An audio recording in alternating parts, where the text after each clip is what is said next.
When God calls someone, apapun bidangnya, He will testify about that person. Tuhan yang bersaksi tentang orang ini. Tuhan yang bersaksi tentang dia. Bukan dia yang bersaksi tentang dirinya. God will prove it. Tuhan akan membuktikan memang demikian orang itu dipanggilnya.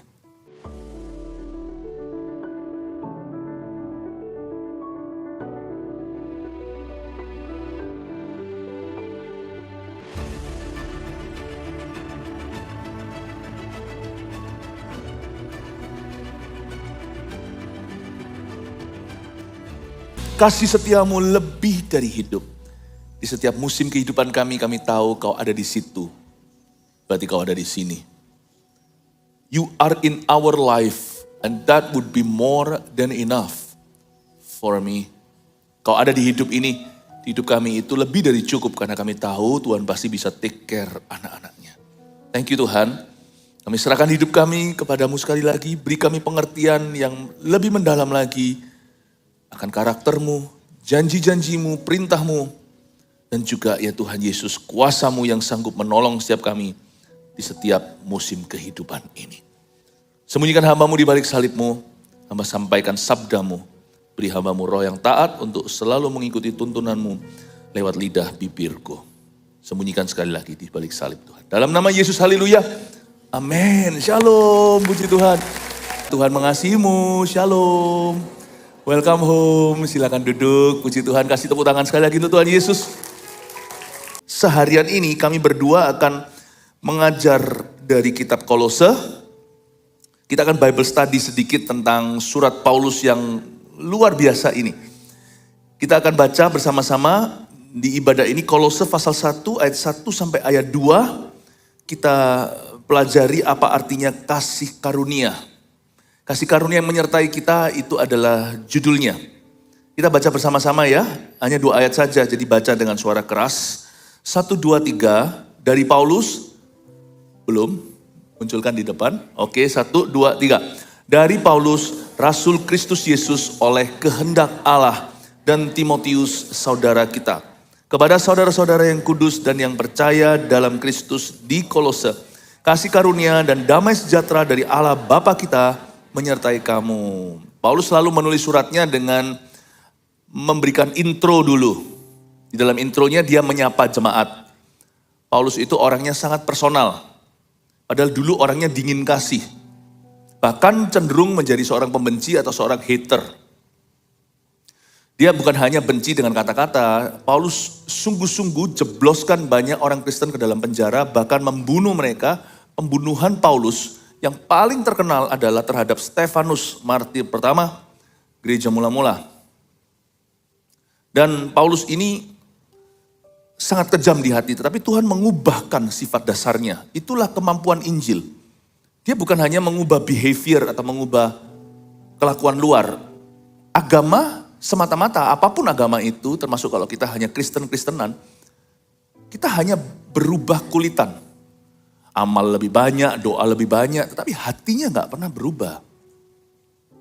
Tapi Injil memberitahu kepada kita bagaimana Yesus sudah mati buat dosa kita. Dan waktu kita terima Yesus, Tuhan itu mereformasi kita dari dalam.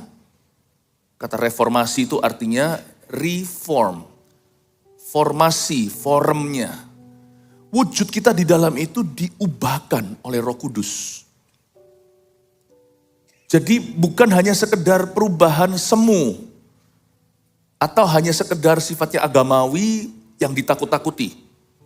Tapi dari kesadaran di dalam jiwa kita. Yang lama telah berlalu, yang baru sudah datang. Kita jadi ciptaan baru. Saya juga orangnya, kalau saya bisa kesaksian sedikit, saya orangnya hari ini dengan dulu bertolak belakang. Sehingga pada saat saya dites secara personality kepribadian, banyak perubahan. Bukan hanya karakter loh ya, karena karakter itu kan bicara tentang buah-buah Roh Kudus. Entah sana introvert kek, extrovert kek, orangnya pemalu kek, orangnya suka attention kek, suka perhatian. Tetapi bukan hanya karakter, kepribadian saya pun berubah. Dulu saya orangnya sangat-sangat cuek sama orang lain. Saya kalau makan ya makan pesen lebih banyak daripada yang bisa saya habiskan. Saya gak peduli kiri kanan. Saya gak berkata makan ya, itu makananku kok. Pikiran saya itu sangat Sangat egois, sangat selfish. Lulu gua. I don't mind your business, you don't mind mine. Don't be a busybody. Saya orangnya gak menyenangkan dulu. Jadi saya ngomong, dan saya bercanda sama istri saya, untung kamu gak kenal saya yang dulu. Waktu saya kejar kamu, saya sudah lahir baru. Beberapa orang juga, untung kamu gak kenal saya dulu. Pasti kita jadi musuh. Tuhan ubah. Sekarang saya jadi lebih cengeng gitu ya. Dulu gak pernah nangis. Ingat saya dulu nangis waktu saya bayi. Itu pun saya gak ingat. Mama yang bilang. Saya keras, kerasnya. Tapi sekarang dalam hadirat Allah saya langsung bisa nangis. Saya lihat anak kecil yang sakit terutama gitu, saya langsung bisa lulu. Saya lihat orang tua gitu, gak duduk itu rasanya aduh gak enak ini. Di hati sini tuh gak nyaman gitu loh. Gak nyaman. Kok bisa ya? Dulu orang hidup mati urusannya dia. Lalu waktu tes personality kepribadian, beberapa hal berubah. Mungkin pekerjaan yang membuat saya jadi harus extrovert. Membuat saya jadi extrovert. Saya harus ketemu orang soalnya. Dulu saya paling takut kamera. Jepret gitu, aduh saya paling gak suka. Sekarang mau gak mau boleh foto, gak mungkin bilang enggak. Kecuali kalau ibadah, supaya jangan yang lain contoh. Sorry tadi kalau ada yang saya tolak. Enggak sih, cuma satu doang. Tadi ada anak kecil datang sudah, ya saya gak bisa apa-apa. Ya tubuhnya yang mungil membuat saya gak bisa berkata tidak. Kalau tubuh Anda sudah segitu ya, saya berhak menolak. Saya paling benci foto. Saya gak suka. Dulu waktu saya sekolah Singapura, waktu saya SMP, orang lain semua pergi ke Sentosa, ke Orchard, jalan-jalan. Orang Singapura gak ke Orchard punya. Biasanya justru orang-orang Indonesia. Saya enggak, saya di rumah. Saya tinggal di boarding house. Duduk sendiri, lalu pergi-pergi. Saya gak suka ketemu orang. Saya di kamar itu bisa seharian. Belum ada gadget lagi ya, gak tahu saya sibuk apa aja pokoknya. Gak suka ketemu orang. Sekarang saya harus extrovert. Saya harus ketemu semua orang, segala jenis ikan. Yang baik, yang manis-manis seperti ini, atau yang menjengkelkan seperti itu. Saya harus ketemu. Berubah. Menjadi dari orang yang pelin-pelan menjadi orang dominan. Dari orang gak suka attention, jadi bukan suka attention. Ya, orang yang NPD itu belum dipenuhi. Sebenarnya kita semuanya harus mengarahkan perhatian dan mata ke Kristus bersembunyi di balik salib. Itu adalah tempat terindah. Sekalipun kalau Anda publik figur, Anda berdiri di depan banyak orang, misalnya nggak tentu mimbar, tetapi kalau Anda seorang pemimpin, di bawah Anda seorang manajer, direksi, di bawah Anda ada berapa orang, seorang leader, jangan enjoy people's attention. Do not demand, bahkan jangan tuntut perhatian orang. Jangan deh, NPD itu nggak pernah dari Tuhan. Saya selalu hati-hati dengan perhatian. Saya selalu ingatkan bahwa saya berdiri di sini untuk mengarahkan mata kemana. Kalau orang mengagumi kami, itu karena sesuatu yang kami tunjukkan. Yaitu Kristus, kekudusan, pengurapan. Not about us. Ambil semua itu, kami semua ordinary, orang biasa. Kalau salah bidang, misalnya, coba saya dicemplungin di kolam yang salah. Saya dicemplungin di antara artis-artis Korea. Saya jadi artis sinetron mereka. Saya jadi biasa kan. Ganteng juga tanggung. Terus terang, enggak banget.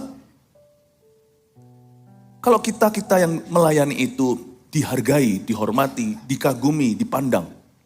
Itu karena pelayanan kita, bukan karena Anda. Kalau kita dicemplungin, ditaruh di kolam yang salah, kita jadi ordinary, biasa.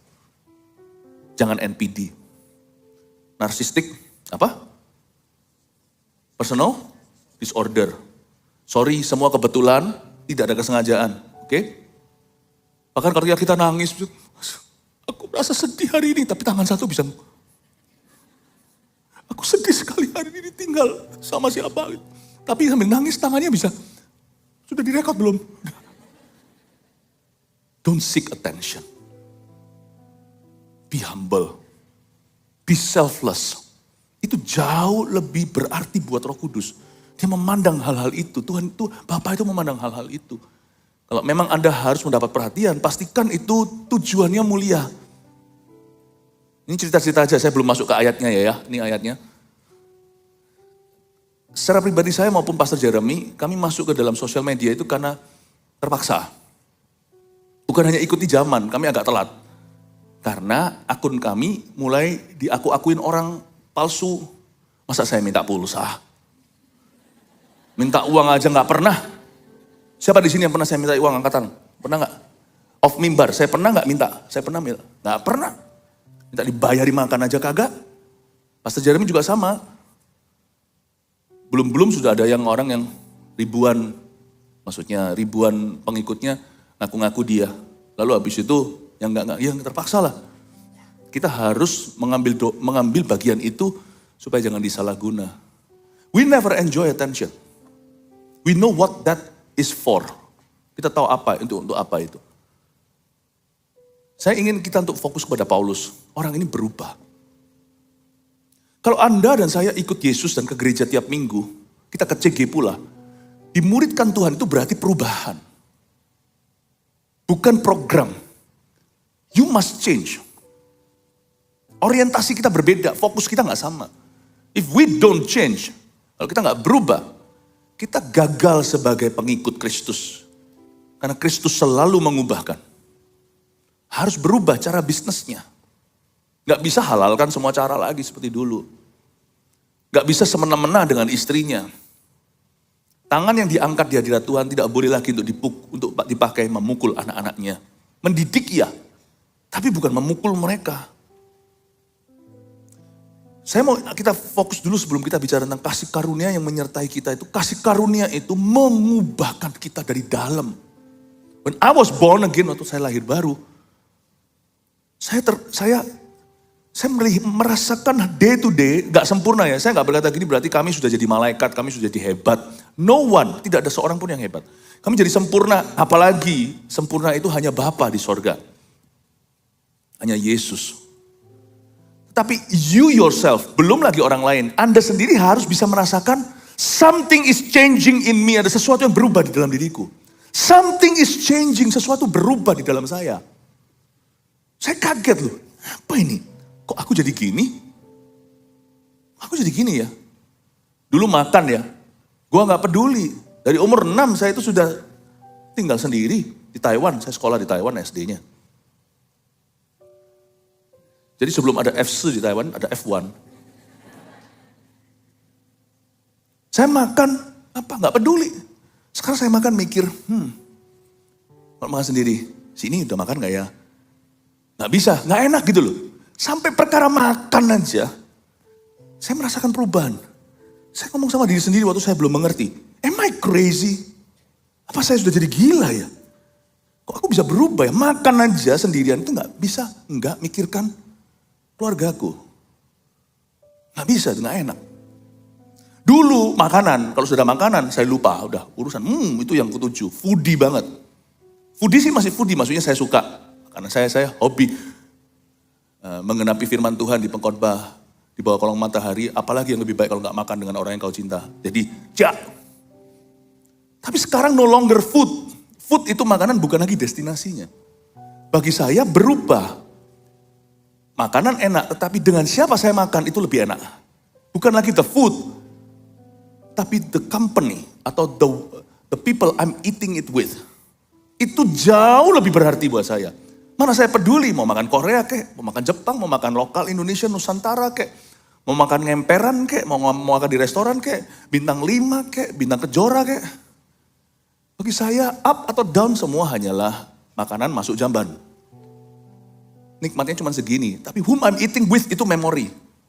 Saya bilang, kok bisa gini ya? What's wrong with me? Tiba-tiba ada yang suara yang berkata di dalam hati, what's right? The grace of God has changed me on the inside. Kasih karunia mengubah. Makanya saya beritahu ya, kalau Anda mau lihat perubahan dalam keluarga Anda, let your husband know the Lord. Biarkan suamimu mengenal kasih karunia ini. Istrimu mengenal kasih karunia. Dia pulang, dikembalikan Tuhan dalam kapasitas yang beda. Biarkan anakmu melayani Tuhan, ketemu Tuhan di AOG. Meskipun Tuhan ada di mana-mana, tapi di sini Tuhan nyatakan hadiratnya. Nanti anak Anda kembali, Anda tidak perlu sampai buang peluru, ayo study hard apa, dia akan ngerti sendiri. Anda hanya perlu gentle reminder only atau ingatkan secara lembut.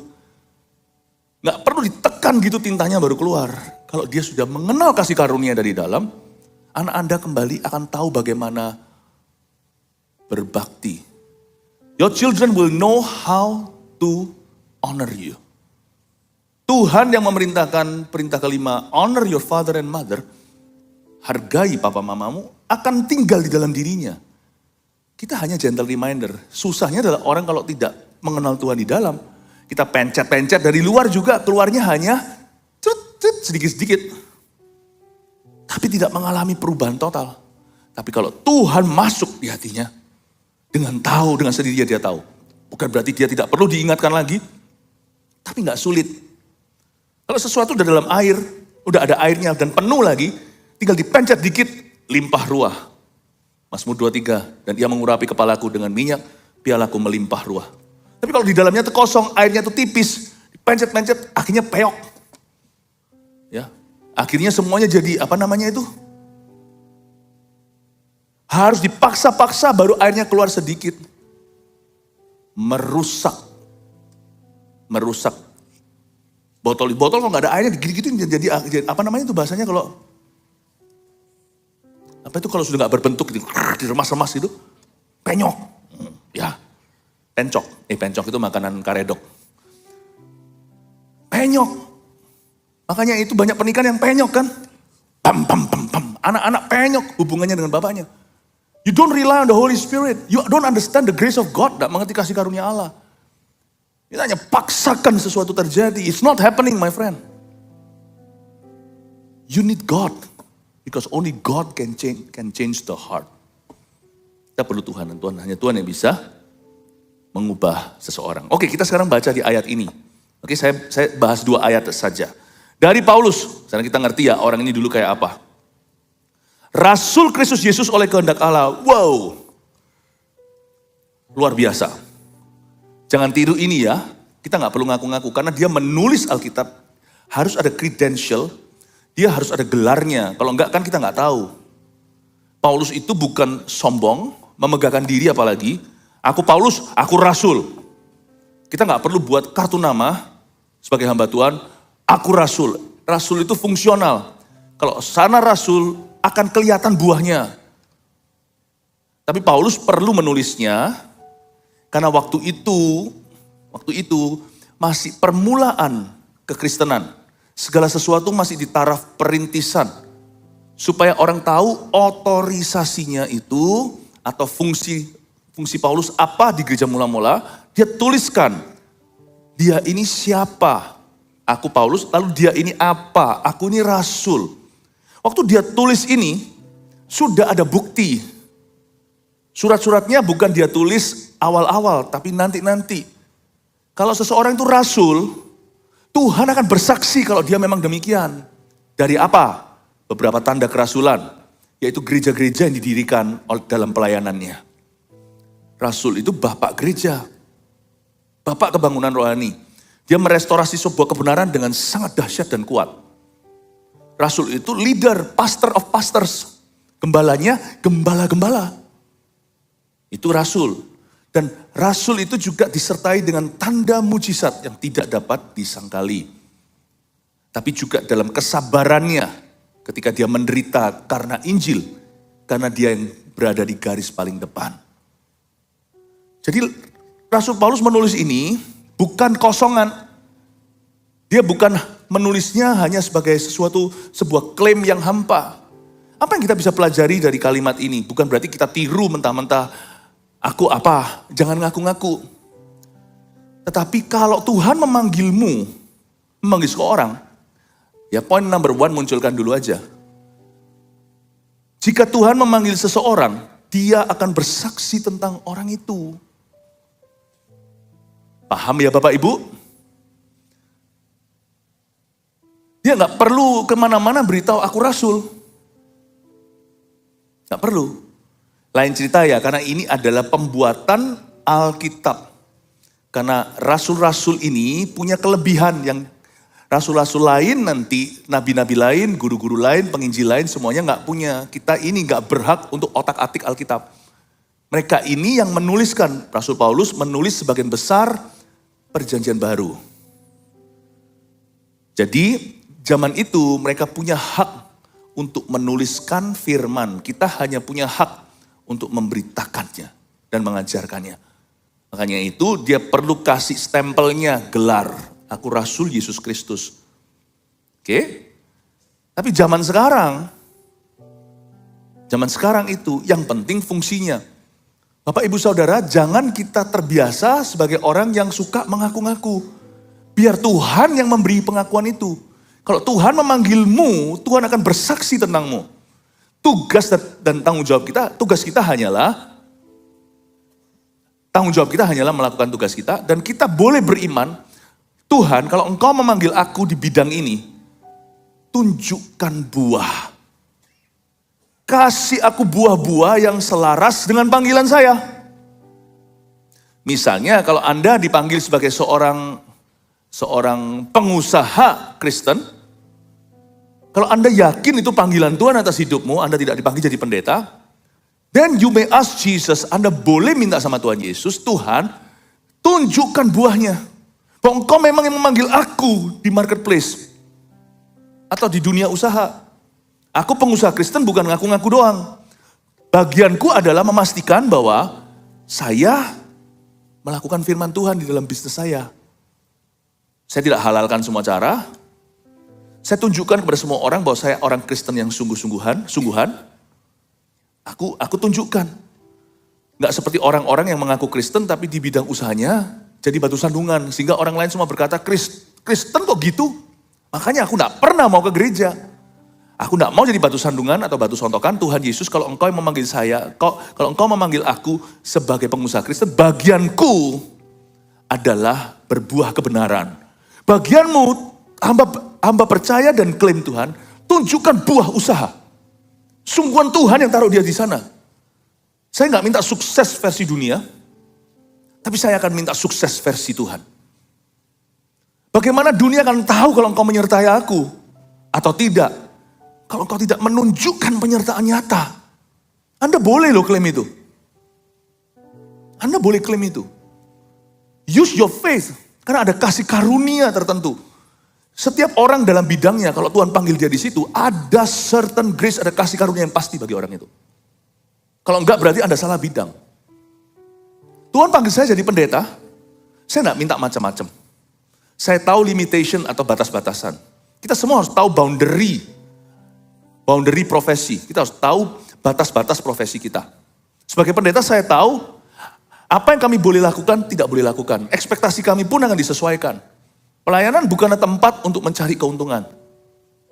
Kita harus mengerti definisi job kita. Deskripsinya apa? Job deskripsinya. Tapi satu hal ini saya tidak bisa dibatasi. Since you've called me into the ministry, karena engkau telah memanggil aku di dalam pelayanan, then I ask for fruits. Saya minta buah di dalam pelayanan saya. Lord, use me mightily. Pakai aku secara luar biasa. Hidupku itu hanya sekali, seperti satu koin yang sudah langsung di-spend atau langsung dipakai. Aku tidak mau sia-siakan. Aku tidak minta untuk jadi orang besar. Aku juga tidak berkompetisi dengan orang lain. Aku tidak akan iri dengan berkat mereka. May others, biarkan orang lain dipakai Tuhan dulu. Monggo silahkan, nggak apa-apa. Orang lain dipakai Tuhan lebih besar nggak apa-apa. Tapi I desire, kalau engkau memanggil aku di dalam ministry ini, I claim my fruits. Saya claim buah saya. By God's grace dengan kasih karunia, I claim my fruits. Saya mau melihat penyertaan Tuhan. Saya janji Tuhan, ini bagianku. Saya tidak akan melenceng ke kiri atau ke kanan. Kalau Tuhan yang memanggil aku, saya tidak akan jadi politikus. Saya tidak akan di dalam entertainment. Saya tidak akan berkiprah di dunia bisnis. I'll stay faithful to my call. Lord, be faithful to me. Bukan berarti Tuhan tidak setia. Tapi kita perlu mengklaim itu. Be faithful to me bukan suruh-suruh Tuhan. Bukan, Tuhan dengan sendirinya akan setia kepada hamba-hambanya. Tapi kita pegang erat janji Tuhan. Kita pegang erat janji Tuhan. Tuhan, tunjukkan buah. Aku ingin kebangunan rohani terjadi. Aku tidak mau menjadi seorang hamba Tuhan sungguh-sungguh. Aku janji kepadamu, aku akan sungguh-sungguh. But give me revival. Waktu itu saya pulang ke Surabaya. Di Surabaya saya berdoa, give me Surabaya or I die. Tadi Pastor Jimmy ingatkan saya, iya ya kok. Karena kami dari sejak masa muda bersama-sama.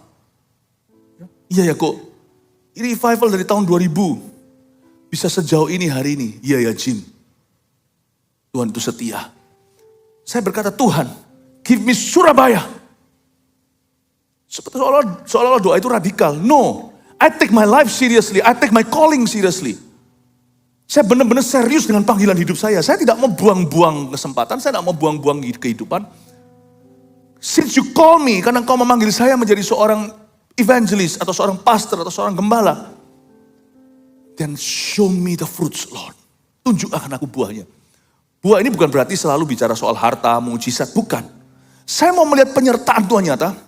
Saya mau melihat perubahan yang nyata. Saya rindu menyaksikan bagaimana, saya merindu menyaksikan kalau Tuhan memanggil saya, Tuhan akan memakai saya. Minta kebangunan rohani Tuhan. Waktu itu masih muda, umur 20 sekian. Saya berdoa, aku minta generasiku, aku minta anak-anak muda ini.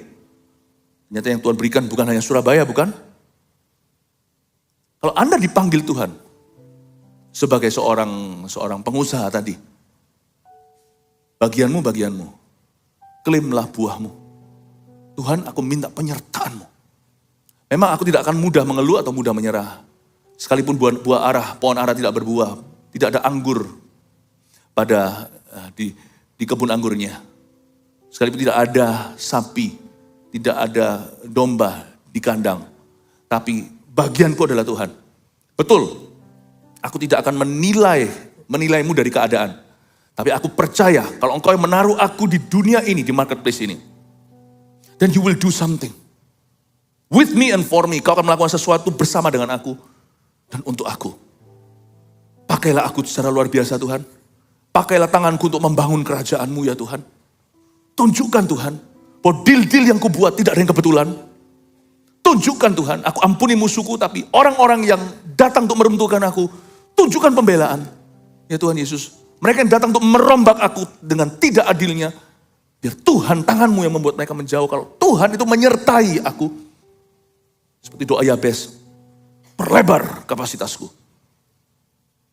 Dan kalau Tuhan berkenan pada seseorang, musuhnya pun akan didamaikan.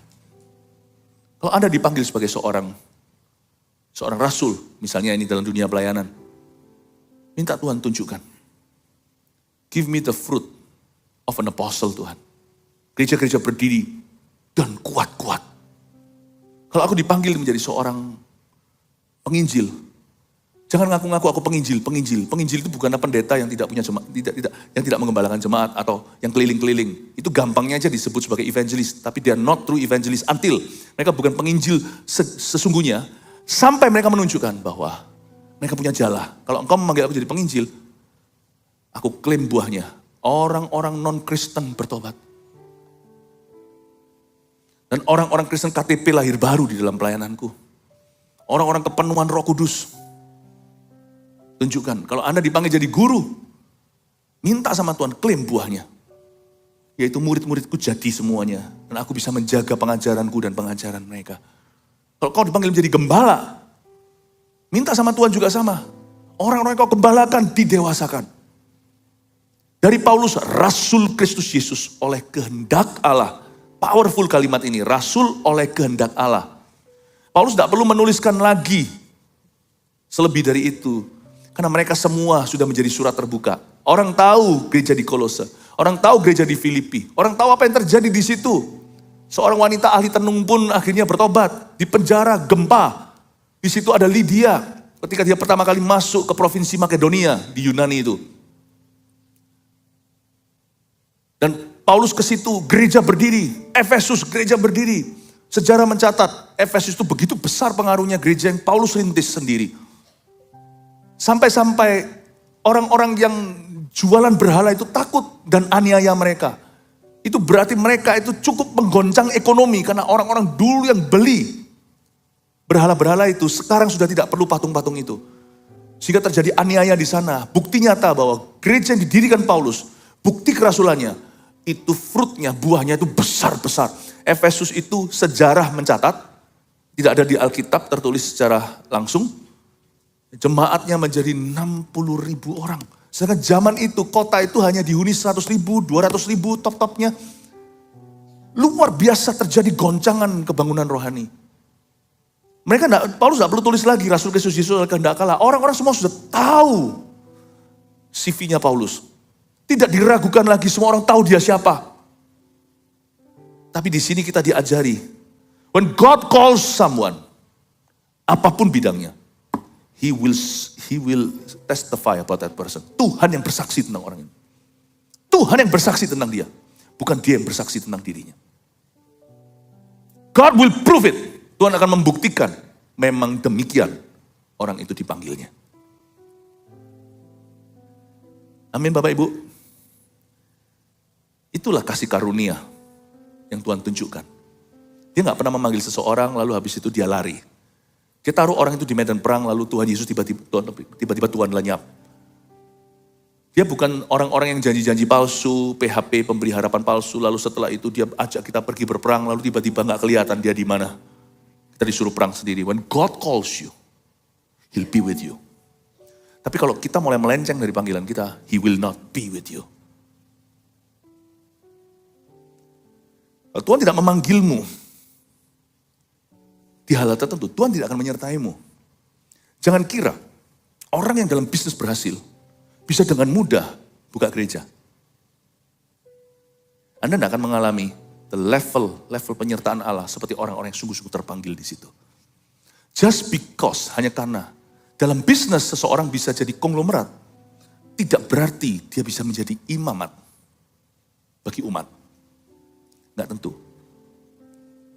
When God calls you, be faithful, setia dengan itu. Saya tidak hanya bicara tentang kategori. Saya bicara tentang tahu diri. Kalau kita melenceng, di situ tidak ada penyertaan Allah. Makanya itu sebelum kita mengambil keputusan apapun juga, selalu dengar-dengaran dengan Roh Kudus. Saya nggak berani pergi ke satu tempat kalau Tuhan tidak kasih lampu hijau dulu. Sejak pakai hamba Tuhan juga ya. Oh kita harus layani ini, layani itu. Tidak semua tawaran itu kita harus yai. Dalam bisnis mungkin tidak segala sesuatu pintu yang terbuka harus kau masuki. Jangan menjadi korban kesempatan.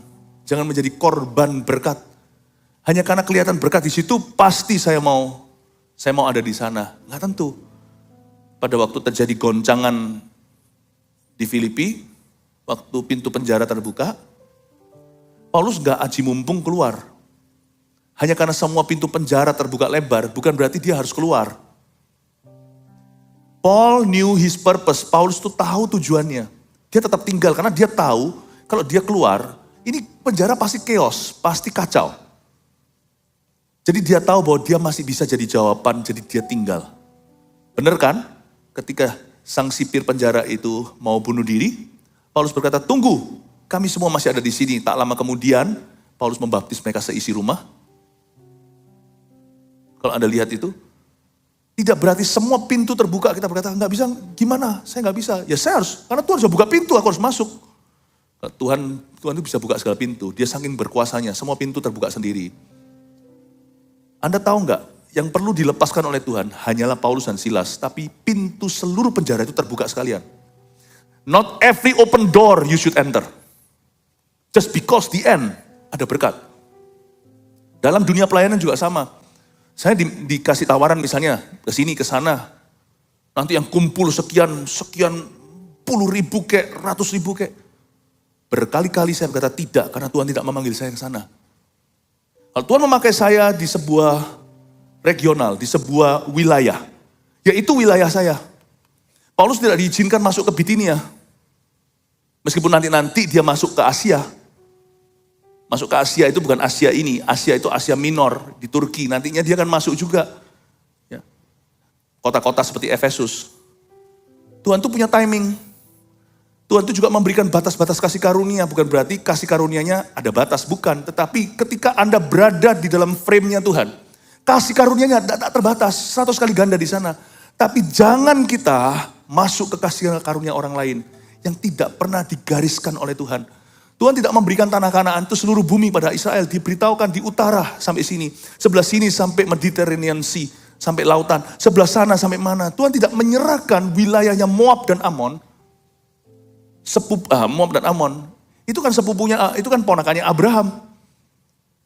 Kan dari Lot itu. Tuhan tidak serahkan. Tuhan tidak serahkan Mesir. Batasmu di bawah itu sampai Mesir. Tuhan tidak serahkan Mesir ke Abraham.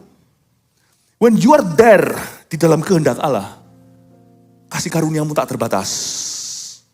Tapi ketika kita keluar dari wilayah bagian tidak ada spiritual testimony in your heart. Tidak ada kesaksian roh di dalam hatimu. Dan kau sengaja keluar, jangan takut.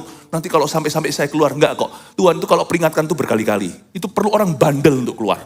Enggak mungkin kita itu bisa melanggar firman itu tanpa sengaja dengan cara demikian. Itu enggak kok. Karena ini firman seperti ini cukup jelas. Kalau Anda keluar dari kasih karunia itu, pasti ada kesaksian di dalam hatinya enggak srek. Dan orang lain pasti memperingatkan. Dan kalau kita lanjutkan dan kita bertekad dan kita berkeras mengeraskan hati seperti Firaun dan kita terobos, di luar itu, though you could be successful di sini, Anda bisa sukses di sini, keluar sana Anda akan melihat empty hand from heaven. Surga tidak akan menyertai. Saya berapa kali saya beritahu tidak, saya tidak dipanggil untuk itu. Mereka berkata, you don't know what you're missing out. Dia bilang, I know. Tapi kalau saya pergi sana, I'll miss out on my grace from the Lord. Beberapa orang sempat tertegun waktu saya tolak beberapa kesempatan. Saya cuma gak punya waktu cerita dan gak perlu cerita. Dalam pelayanan atau membawa saya keluar dari panggilan, saya bilang, thank you. Ada berkat di sini, pasti ada begini, pasti akan begini. Saya tahu, Musa itu keluar dari kehendak Allah pun ada berkat kok. Karena orang kalau diurapi itu, ini yang membuat tricky. Urapan itu masih ada afterglow-nya, sekalipun kalau kita langgar. Kesaksian iman kita aja salah. Kita rasa kita kehilangan perkenanan Allah. Tetapi masih ada pukulan terakhir waktu dia pukul terok atau pukul batu karang itu. Karena dia emosi kan. Tuhan suruh perintah, dia main tangan. Pam! Keluar air gak? Keluar, tapi habis itu hubungannya dengan Tuhan sempat rusak. Dan Tuhan berkata, kamu tidak akan masuk ke Kanaan. Kenapa kamu tidak mengindahkan kekudusanku di hadapan umat? Keluar airnya gak? Disikat, ada berkat gak? Mereka tetap haus, yang haus tetap mendapat air dan mereka gak dahaga. Tapi Musa jeopardize atau meresikokan hubungannya dengan Tuhan. Saya beritahu sama orang-orang, iya betul pasti ada berkat. Saya datang juga diberkati, saya datang juga membawa berkat. Tapi apakah berkat yang saya kejar? Bukan. Saya bilang sama orang-orang tersebut. Tapi tuntunan Tuhan. Tuhan tidak menuntunku ke situ, aku gak mau. You don't know what you're missing out. I know exactly what I will miss out. If I go there. Amin Bapak Ibu. Sekarang coba dicek dan diintrospeksi. Adakah area-area di mana yang kita itu tidak dengar-dengaran dengan Tuhan dan hari ini kita sedang di dalam masalah itu. Tapi Pastor Philip, saya gak bisa dengar suara Roh Kudus. Bisa. Kalau kita cari, Tuhan itu gak akan biarkan kita sesat. Bisa. Cuman waktu memang kita tidak memberikan pikiran. Kita gak mikirkan, kita tidak benar-benar bawa dalam doa. Kita lihat ayat 2. Kepada saudara-saudara yang kudus dan yang percaya dalam Kristus di Kolose. Kasih karunia dan damai sejahtera dari Allah Bapa kita menyertai kamu. Ayat 2, kepada saudara-saudara yang kudus dan percaya. Saya suka cara Paulus menyapa dalam surat ini. Dia berkata, saudara-saudara yang kudus dan yang percaya. Katakan kudus dan percaya. Simple kok. Mau dengar suara Tuhan kayak, mau dituntun Roh Kudus kayak. Tanggung jawab kita nomor 2 munculkan tanggung jawab orang percaya hanyalah menjaga kekudusan Allah di hidupnya. Kalau Anda tidak tahu apakah ini Tuhan atau bukan, jaga kekudusan. Anda tidak tahu ini suara Tuhan atau enggak, jaga aja kekudusan. Tuhan enggak akan izinkan orang yang sungguh-sungguh dengan dia tersesat jalan. Jaga kekudusan. I don't know everything. Saya tidak tahu segala sesuatu, tapi I know what pleases the Lord and what don't please Him. Saya tahu apa yang menyenangkan Tuhan, apa yang tidak menyenangkan Tuhan. Udah, bagianku hanya itu. Tugas kita hanya menjaga kekudusan. Nanti kasih karunia Allah yang menjemput saya. Menjaga kekudusan itu tidak bisa membeli kasih karunia. Tapi kalau kasih karunia memerintah di hatimu, Anda pasti takut akan Tuhan. Simple aja. Jaga aja kekudusan. Kekudusan itu bukan hanya bicara tentang dosa seks, kita hindari, bukan. Tapi misalnya di hati saya itu mau mengeluh atau mau bersyukur, itu kan pilihan. Sisi satu berdiri malaikat Tuhan, sisi satu berdiri setan. You pilih mau ke sisi mana. Saya memilih bersyukur sesusah apapun itu.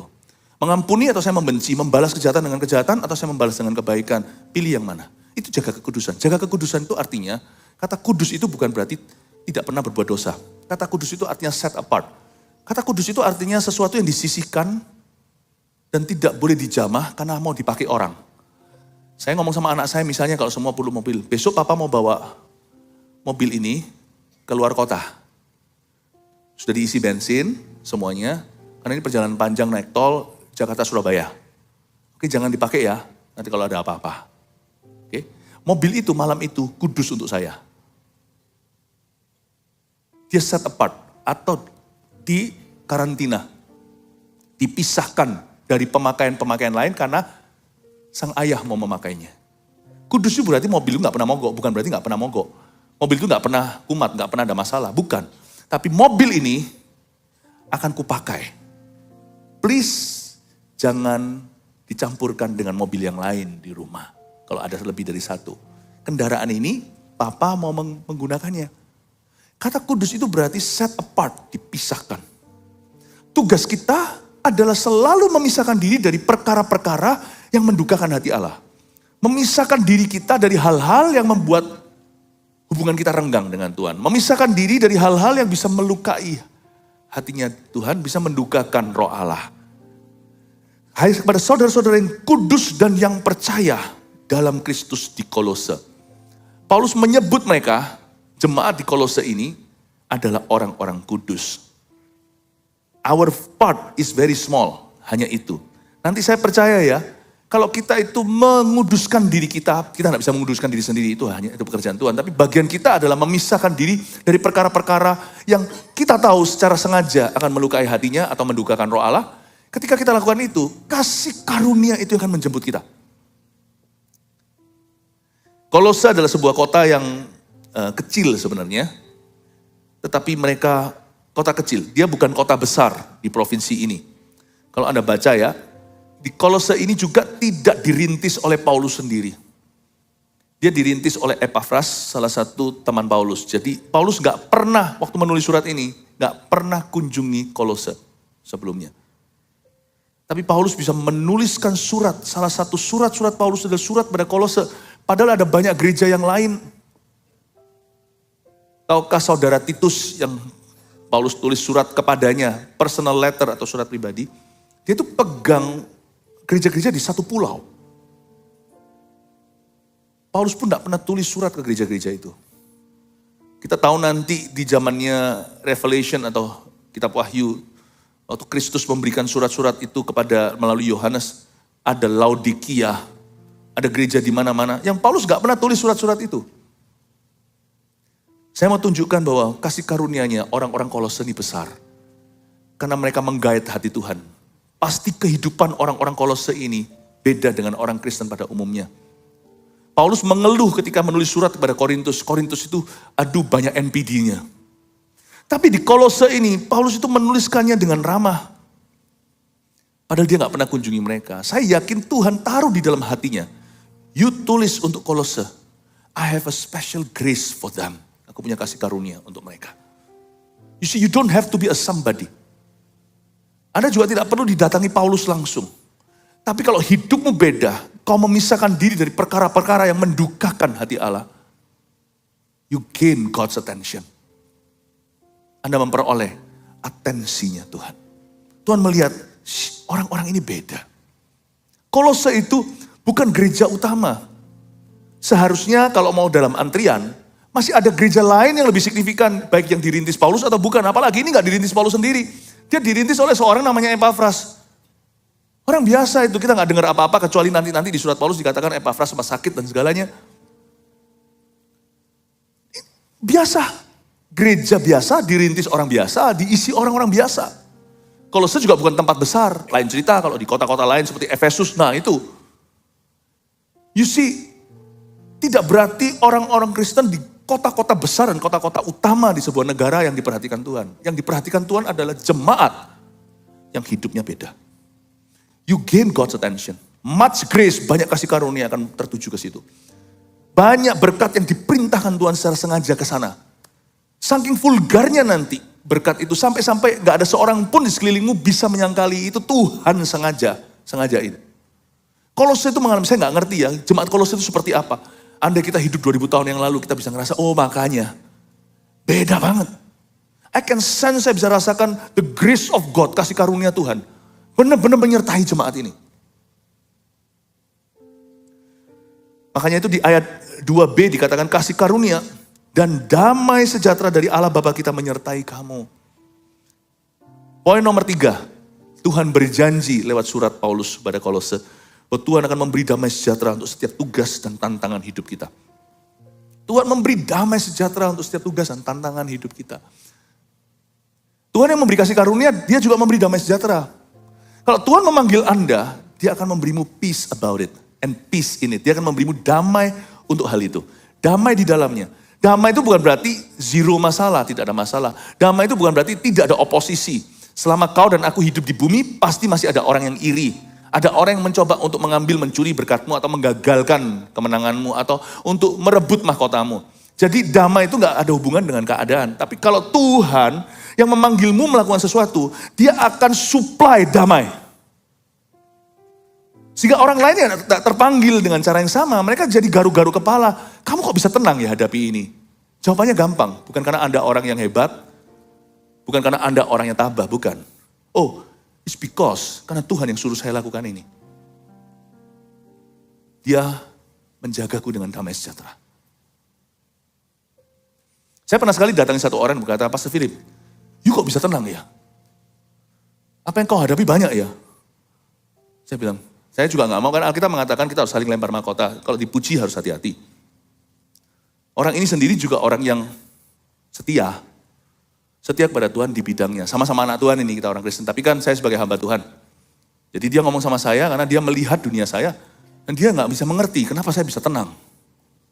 Menghadapi ini, menghadapi itu, segala sesuatu.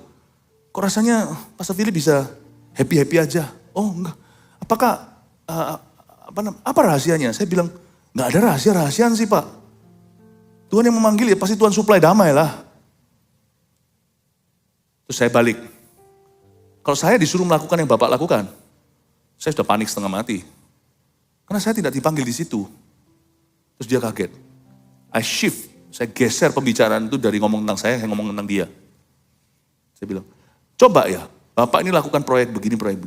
Saya bilang, kalau saya jadi Anda, saya sudah mati berdiri. Tapi bagi Anda itu naturally alami. Why? Karena Anda adalah orangnya Tuhan di bidang ini. Oh iya ya Pastor Philip. Ya, makanya kita gak perlu saling melihat. Kita memandang Kristus saja. Dan kita saling mendorong bukan saling melihat.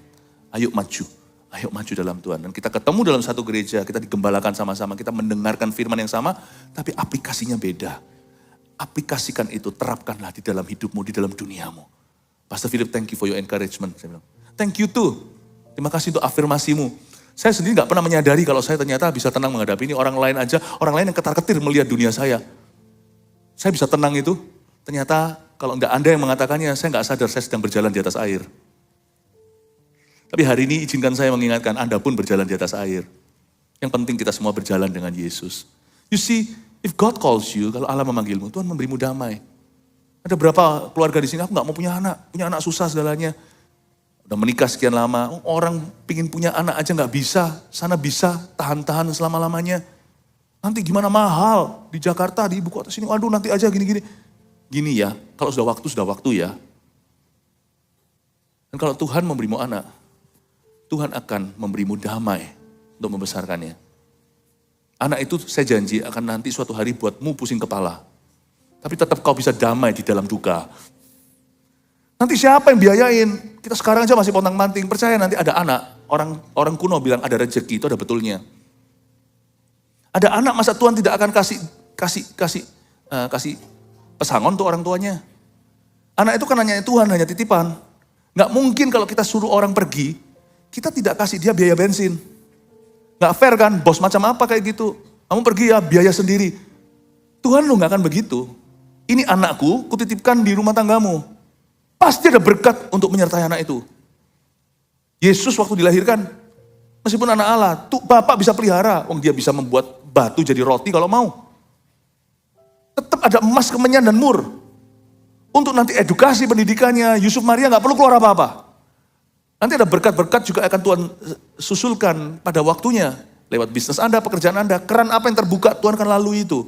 Tuhan akan melalui itu memberkatimu. Kalau Tuhan memanggilmu, Tuhan akan menyertaimu. Dia akan memberimu damai di dalamnya. Saya nggak pernah khawatir. When God says go, I go. Nggak usah membawa pakaian 2 lembar, nggak usah membawa koin di sabukmu, nggak usah membawa tongkat-tongkat ekstra. Seorang pekerja patut mendapat upahnya. Pahami, ini bukan soal PK, persembahan kasih. Ini bukan bicara soal salary. Berkat Allah, when God calls you, He provides for you. Kalau kita jalan dalam visi Tuhan, pasti ada supervision. Kata visi dan supervisi itu bagus. Di mana ada visi, di situ ada supervisi. Supervisi itu artinya penyediaan Allah. God will provide. Sehingga orang lain gak ngerti, kok bisa? Karena mereka gak terpanggil dengan cara yang sama. Mari kita masing-masing tahu, bahwa Tuhan memberi sebuah tugas atau tantangan di depan, Tuhan sudah memberi kita damai sejahtera untuk menghadapinya. Saya gak takut musim kehidupan ke depan seperti apa. Kalau Tuhan menaruh aku di sini, nanti di depan sana Tuhan juga akan provide, menyediakan damai sejahtera bagi saya. 3 poin sini munculkan semuanya. Anda silakan difoto. Lalu saya minta PAW untuk naik ke atas. Kasih karunia yang menyertai kita jika Tuhan memanggil seseorang, Dia yang bersaksi tentang orang itu. Buah-buahnya akan nyata di bidang tersebut. 2, tanggung jawab orang percaya adalah tugasmu hanya menjaga kekudusan. Jauhkan dirimu dari perkara-perkara yang kau tahu secara sengaja bisa melukai Tuhan di hidup Anda. 3, Tuhan beri damai sejahtera untuk setiap tugas dan setiap tantangan hidup kita, apalagi yang ke depan. Karena kita tahu Tuhan sudah ada di situ. Amin. God bless you. Mari kita semua bangkit berdiri.